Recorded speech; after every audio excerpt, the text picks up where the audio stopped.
Okay, so it depends what you mean by fair. That's true. So this is actually a good thing about the $5,000 rebate that they're talking about. Remind me to circle back to the fair tax plan that was proposed like 20, 25 years ago. Okay, so the $5,000 dividend that they're calling it. So Doge is out there, they're cutting, slashing, spending, all this kind of stuff, and they're floating this idea. Let's give everybody $5,000 as a dividend.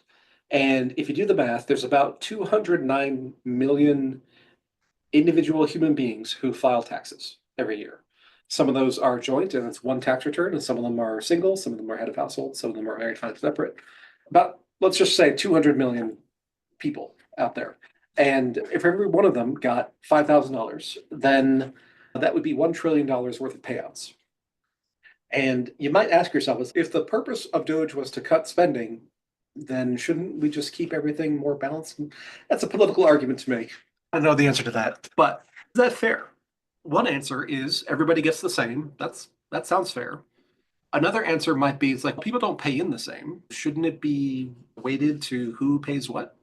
If we have $1 trillion pot that we're dealing with and somebody pays $1 million worth of taxes and somebody pays $0 worth of taxes, shouldn't the $1 million person get a bigger rebate on the money that they put in?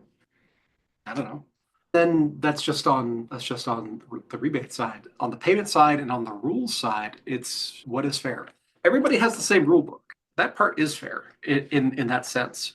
There are special rules for special circumstances. I was just looking at somebody who gets Social Security income, right? Social Security has a sliding scale of taxability, right? If your total income is lower, your Social Security is not taxable at all. As your income rises, it rises to potentially 85% taxable. And is that fair? That's all in the eye of the beholder. What most people think of as fair is simpler, not so much even. And there's definitely an argument for simplicity. When you ask, like, why are the taxes this way or that way instead of this other thing? And the only answer is because Congress says so. That's Yeah, that's true. there's no grand principle of taxation or anything like that. It's just they passed the law, that's how it is. And over the 100+ years that we've had an income tax, it's changed constantly over those years.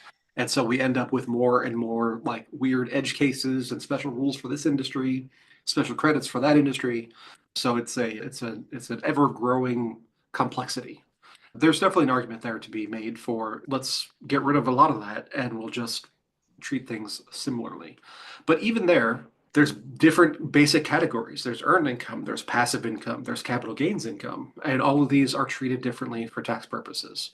And then, you know, because it's a political process, it's never going to be able to escape that. So even if you like every 10 years, there's like a new tax reform act.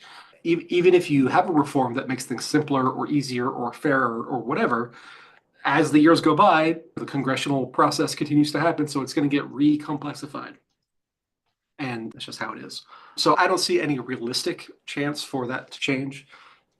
Trump talks about, oh, we're just going to raise tariffs. There's not enough.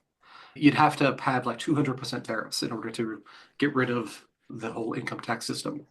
And it's just not feasible, really. So yeah, that's my meandering answer for creating fairness. Things could be simplified, but it'll just be That's true. shortly after that.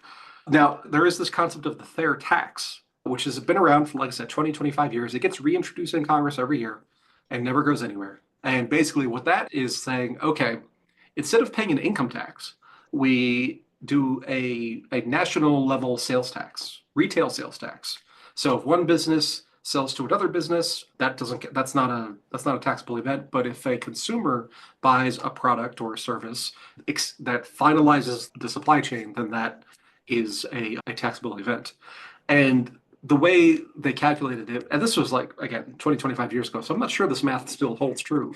But what they did was they said, okay, if something currently costs $100, it would under the new system, it would cost 77 and it would have $23 worth of sales tax on top of that. Then you would get rid of income taxes entirely. And for a while, I was actually a supporter of this idea, but it's never gone anywhere. And it had its own complications. People talk about having a progressive tax system. And what that means is that people who earn less pay less, not in just absolute dollars, but pay less in percentage than people who earn more. So the more you make, the more percentage you pay in tax. And that's our current system. So under the fair tax proposal, what they would do is they would give every family a monthly check for the amount of tax they would spend on the basic cost of living.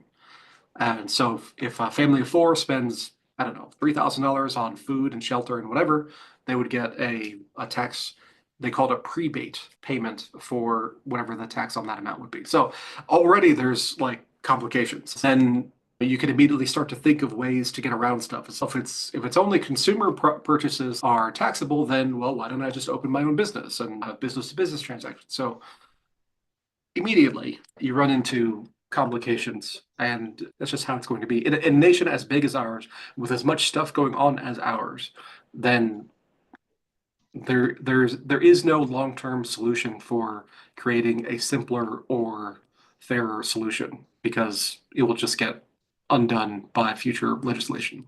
I wish I had a more optimistic view for that, but it is what it is. And we're going to get another tax bill supposedly here in the next couple months. It doesn't look like it's happening within the next. Originally, they were saying by April. That seems unlikely at this point, given their current status of negotiations. Sometime this year, we're expecting something. And it will have its own new set of complications. So that's what we Something to got watch there. out for. Something to watch out for, yeah.